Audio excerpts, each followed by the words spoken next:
No Bad Parts: Healing Trauma and Restoring Wholeness with the Internal Family Systems Model, written by Richard C. Schwartz, Ph.D., read by Sen Naomi Kirst-Schultz. This is Chapter 1, Part 1. We're all multiple. We were all raised in what I'll call the mono-mind belief system, the idea that you have one mind out of which different thoughts and emotions and impulses and urges emanate. That's the paradigm I believed in too, until I kept encountering clients who taught me otherwise. Because the mono-mind view is so ubiquitous and assumed in our culture, we never really question the truth of it. I want to help you take a second look, at who you really are. I'm going to invite you to try on this different paradigm of multiplicity that IFS espouses, and consider the possibility that you and everyone else is a multiple personality. And that is a good thing.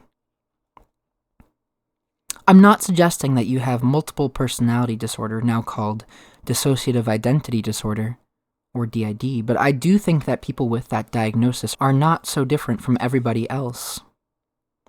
What are called alters in those people are the same as what I call parts in IFS, and they exist in all of us. The only difference is that people with dissociative identity disorder suffered horrible abuse, and their system of parts got blown apart more than most, so that each part stands out in bolder relief and is more polarized and disconnected from the others. In other words, all of us are born with many sub-minds that are constantly interacting inside of us. This, in general, is what we call thinking, because the parts are talking to each other, and to you constantly about things you have to do or debating the best course of action and so on. Remembering a time when you faced a dilemma, it's likely you heard one part saying, "Go for it," and another saying, "Don't you dare." Because we consider that to be a matter of having conflicted thoughts, we don't pay attention to the inner players behind the debate. IFS helps you not only start to pay attention to them, but also become the active internal leader that your system of parts needs. While it may sound creepy or crazy at first to think of yourself as a multiple personality, I hope to convince you that it's actually quite empowering. It's only disturbing because multiplicity has been pathologized in our culture. A person with separate autonomous personalities is viewed as sick or damaged, and the existence of their alters is considered simply the product of trauma, the fragmentation of their previously unitary mind. From the mono-mind point of view, our natural condition is a unitary mind. Unless, of course, trauma comes along and shatters it into pieces, like shards of a vase. The mono-mind paradigm has caused us to fear our parts and view them as pathological. In our attempts to control what we consider to be disturbing thoughts and emotions, we just end up fighting, ignoring, disciplining, hiding, or feeling ashamed of those impulses that keep us from doing what we want to do in our lives. And then we shame ourselves for not being able to control them. In other words, we hate what gets in our way. This approach makes sense if you view these inner obstacles as merely irrational thoughts or extreme emotions that come from your unitary mind. If you fear giving a presentation, for example, you might try to use willpower to override the fear or correct it with rational thoughts. If the fear persists, you might escalate your attempts to control by criticizing yourself for being a coward, numbing yourself into oblivion, or meditating to climb above it. And when none of those approaches work, you wind up adapting your life to the fear, avoiding situations where you have to speak in public, feeling like a failure, and wondering what's wrong with you. To make matters worse, you go to a therapist who gives you a diagnosis for your one troubled mind. The diagnosis makes you feel defective, your self-esteem drops, and your feelings of shame lead you to attempt to hide any flaws and present a perfect image to the world. Or maybe you just withdraw from relationships for fear that people will see behind your mask and will judge you for it. You identify with your weaknesses, assuming that who you really are is defective, and that if other people saw the real you, they'd be repulsed. Quote, "When people asked me if I was ready for my life to change, I don't think I really understood what they meant. It wasn't just that strangers would know who I was. It was this other thing that started to happen to me. When I looked in their eyes, sometimes there was a little voice in my head wondering, would you still be so excited to meet me if you really knew who I was, if you knew all the things I have done, if you could see all of my parts?" Unquote. Queer Eye star Jonathan Van Ness. A brief history. The monomind perspective, in combination with scientific and religious theories about how primitive human impulses are, created this backdrop of inner polarizations. One telling example comes from the influential Christian theologian John Calvin. Quote, "For our nature is not only so utterly devoid of goodness, but so prolific in all kinds of evil that it can never be idle. The whole man, from the crown of the head to the sole of the foot, is so deluged, as it were, that no part remains exempt from sin, and therefore everything which proceeds from him is imputed as sin." Unquote. This is known as the doctrine of total depravity, which insists that only through the grace of God can we escape our fate of eternal damnation. Mainstream Protestantism and evangelicalism have carried some version of this doctrine for several hundred years, and the cultural impact has been widespread. With quote-unquote original sin, Catholicism has its own version. We can't blame this sort of thinking solely on religion, however. Generations of philosophers and politicians have asserted that primal impulses lurk just beneath the civilized veneer we present to the world. While Freud contributed important insights regarding the psyche, many of which are compatible with IFS, his drive theory was highly influential and pessimistic about human nature. It asserted that beneath the mind's surface lies selfish, aggressive, and pleasure-seeking instinctual forces that unconsciously organize our lives. Dutch historian Rutger Bregman summarizes these underlying assumptions about human nature here. Quote, "The doctrine that humans are innately selfish has a hallowed tradition in the Western canon.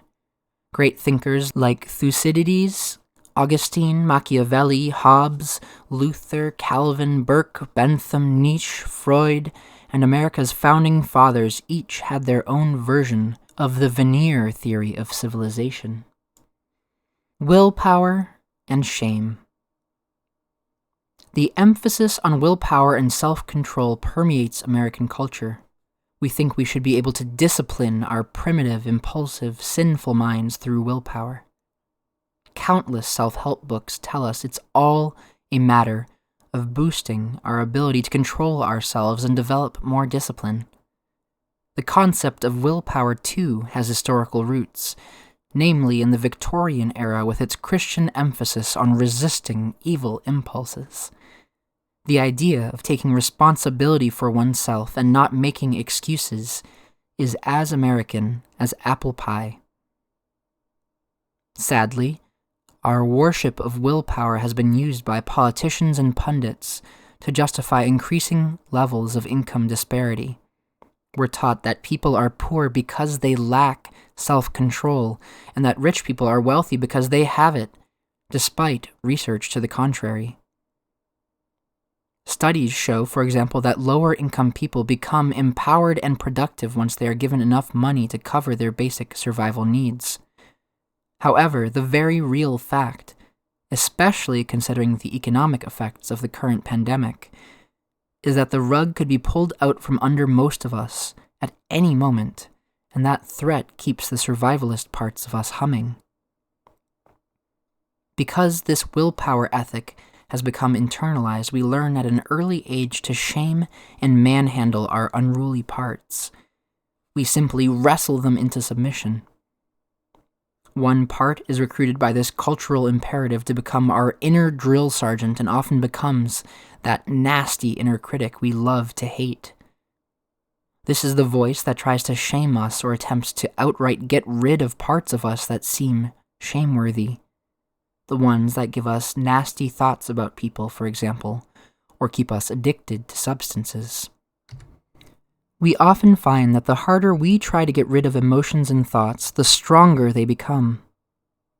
This is because parts, like people, fight back against being shamed or exiled. And if we do succeed in dominating them with punitive self-discipline, we then become tyrannized by the rigid, controlling inner drill sergeant. We might be disciplined, but we're not much fun. And because the exiled, binging, raging, hypersexual, etc. parts will seize any momentary weakness to break out again and take over, we have to constantly be on guard against any people or situations that might trigger those parts. Jonathan Van Ness tried and failed at drug rehab several times. Quote, "Growing up around so much 12-step and seeing so much abstinence preached in rehab and in church, I started to take on an idea that healing had to be all or nothing, which has really not been my truth. I was trying to untangle sexual abuse, drug abuse, and PTSD, and it was something that for me wasn't conducive to a never ever smoking weed again approach. I don't believe that once an addict, always an addict. I don't believe that addiction is a disease that warrants a life sentence. If you ever mess up, or can't string a couple of months together without a slip-up, you're not ruined." Unquote. There are 12-step approaches that aren't so locked into the rigid beliefs that Van Ness encountered, and the groups can be a wonderful context for people to be vulnerable and receive support. Also, the 12-step admonition to give everything up to a higher power can often help inner drill instructors lighten up or even surrender. The larger point I want to make here is that any approach that increases your inner drill sergeant's impulse to shame you into behaving, and make you feel like a failure if you can't, will do no better in internal families than it does in external ones in which parents adopt shaming tactics to control their children. Don't think that this critique of willpower reveals that there's no room for inner discipline in IFS. Like children in external families, we each have parts that want things that aren't good for them, or for the rest of the system. The difference here is that the self says no to impulsive parts firmly, but from a place of love and patience in just the same way an ideal parent would. Additionally, in IFS, when parts do take over, we don't shame them. Instead, we get curious and use the part's impulse as a trailhead to find what is driving it that needs to be healed. Parts aren't obstacles. The mono-mind paradigm can easily lead us to fear or hate ourselves because we believe we have only one mind, full of primitive or sinful aspects that we can't control. We get tied up in knots as we desperately try to, and we generate brutal inner critics who attack us for our failings. As Van Ness notes, quote, "I spent so much time pushing little Jack aside. Instead of nurturing him, I tore him to pieces. Learning to parent yourself with soothing, compassionate love, that's the key to being fulfilled." Unquote. Since most psychotherapies and spiritual practices subscribe to this mono-mind view, their solutions often reinforce this approach by suggesting we should correct irrational beliefs or meditate them away, because those beliefs are seen as obstacles emanating from our one mind. Many approaches to meditation, for example, view thoughts as pests and the ego as a hindrance or annoyance, and practitioners are given instructions to either ignore or transcend them. In some Hindu traditions, the ego is viewed as working for the god Maya, whose goal is to keep us striving for material things or hedonistic pleasures. She is considered the enemy, a temptress much like the Christian Satan, who keeps us attached to the external world of illusion. Buddhist teachings use the term monkey mind to describe how our thoughts jump around in our consciousness like an agitated monkey. As Ralph de la Rosa notes in The Monkey is the Messenger, quote, "Is it any wonder that the monkey mind is the scourge of meditators across the globe? For those trying to find respite in contemplative practice, thoughts are often regarded as an irritating nuisance, a primitive agitator sneaking in through the side door. In meditation circles, some unintended consequences of the monkey metaphor prevail, that the thinking mind is a dirty, primitive, lower life form of no real value to us. It's just a bunch of garbage on repeat." Unquote. De la Rosa is one of a number of recent authors who challenge the common practice in spirituality of vilifying the ego. Another is psychotherapist Matt Licata, who writes, quote, "The ego is often spoken about as if it's some sort of self-existing thing that at times takes us over, some nasty, super unspiritual, ignorant little person living inside, and causes us to act in really unevolved ways, creating unending messes in our lives and getting in the way of our progress on the path. It is something to be horribly ashamed of, and the more spiritual we are, the more we will strive to get rid of it, transcend it, or enter into imaginary spiritual wars with it. If we look carefully, we may see that if the ego is anything, it is likely those very voices that are yelling at us to get rid of it." Unquote.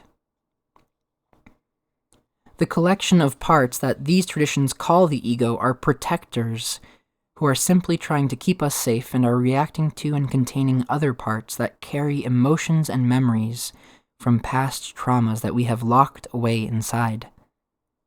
Later, we'll look more closely at some of the ways people practice spiritual bypassing, a phrase coined by John Wellwood in the 1980s. Jeff Brown explores the phenomenon in depth in his film Carmageddon.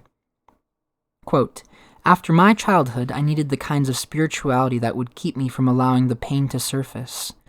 I was confusing self-avoidance with enlightenment." Unquote. In fact, one central message in the canonical story of the Buddha's awakening is that thoughts and desires are the primary obstacles to enlightenment.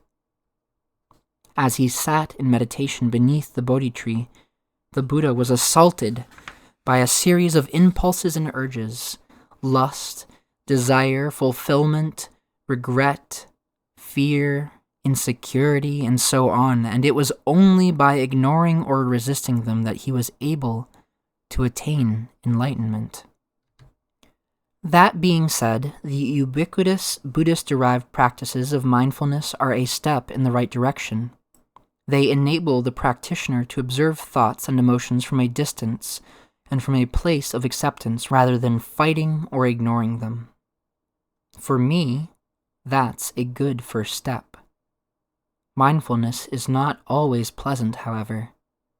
Researchers who interviewed experienced meditators found that substantial percentages of them had disturbing episodes that sometimes were long-lasting. The most common of those included emotions like fear, anxiety, paranoia, detachment, and reliving traumatic memories. From the IFS point of view, the quieting of the mind associated with mindfulness happens when the parts of us usually running our lives, our egos, relax, which then allows parts we have tried to bury, exiles, to ascend, bringing with them the emotions, beliefs, and memories they carry, burdens, that got them locked away in the first place. Most of the mindfulness approaches I'm familiar with subscribe to the mono-mind paradigm, and consequently view such episodes as the temporary emergence of troubling thoughts and emotions, rather than as hurting parts that need to be listened to and loved. Why would you want to converse with thoughts and emotions? They can't talk back, can they? Well, it turns out they can. In fact, they have a lot of important things to tell us. how I came to learn about parts. I started out like everybody else thinking the mind is unitary, and I trained as a family therapist for years. In fact, I have a PhD in the field. As family therapists, we didn't pay much attention to the mind at all. We thought the therapists who mucked around in that inner world were wasting their time, because we could change all that simply by changing external relationships. The only problem was the approach didn't work. I did an outcome study with bulimic clients and discovered with alarm that they kept binging and purging, not realizing they'd been cured. When I asked them why, they started talking about these different parts of them. And they talked about these parts as if they had a lot of autonomy, as if they could take over and make them do things they didn't want to do. At first, I was scared that I was looking at an outbreak of multiple personality disorder, but then I started listening inside myself, and I was shocked to find that I had parts too. In fact, some of mine were fairly extreme. So I started getting curious. I asked the clients to describe their parts, which they were able to do in great detail. Not only that, but they depicted how these parts interacted with each other and had relationships. Some fought, some formed alliances, and some protected others. Over time, it dawned on me that I was learning about a kind of inner system, not unlike the quote-unquote external families I was working with. Hence the name, internal family systems. For example, clients would talk about an inner critic who, when they made a mistake, attacked them mercilessly. That attack would trigger a part that felt totally bereft, lonely, empty, and worthless. Experiencing that worthless part was so distressing that almost to the rescue would come the binge that would take clients out of their body and turn them into an unfeeling eating machine. Then, the critic would attack them for the binge, which re-triggered the worthlessness, and they found themselves caught in these terrible circles for days on end. At first, I tried to get clients to relate to these parts in a way that would shut them out or get them to stop. For example, I suggested ignoring the critical part or arguing with it. This approach just made things worse, but I didn't know what else to do than encourage them to fight harder to win their inner battles. I had one client who had a part that made her cut her wrists.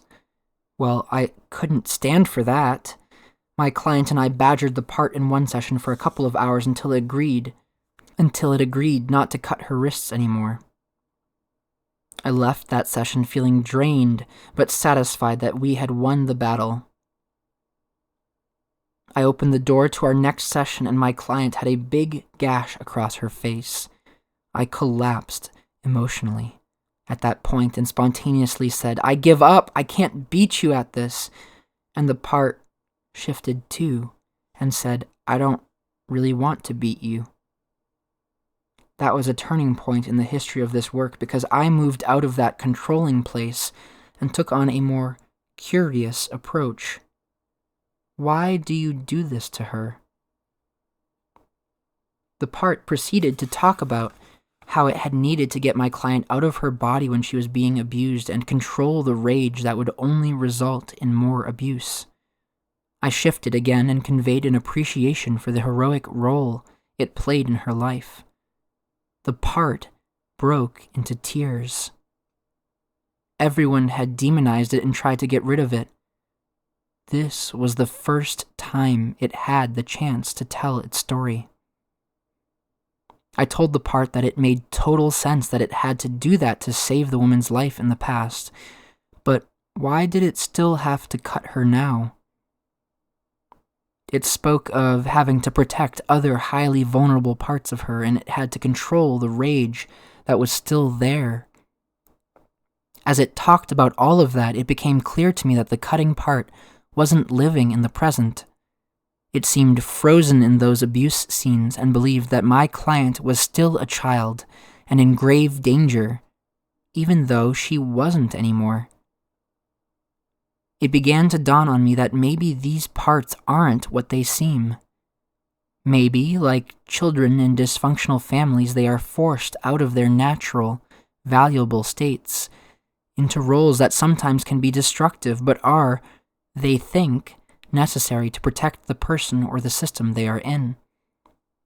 So I started trying to help my clients listen to their troublesome parts rather than fight them, and was astounded to find that their parts all had similar stories to tell of how they had to take on protective roles at some point in the person's past.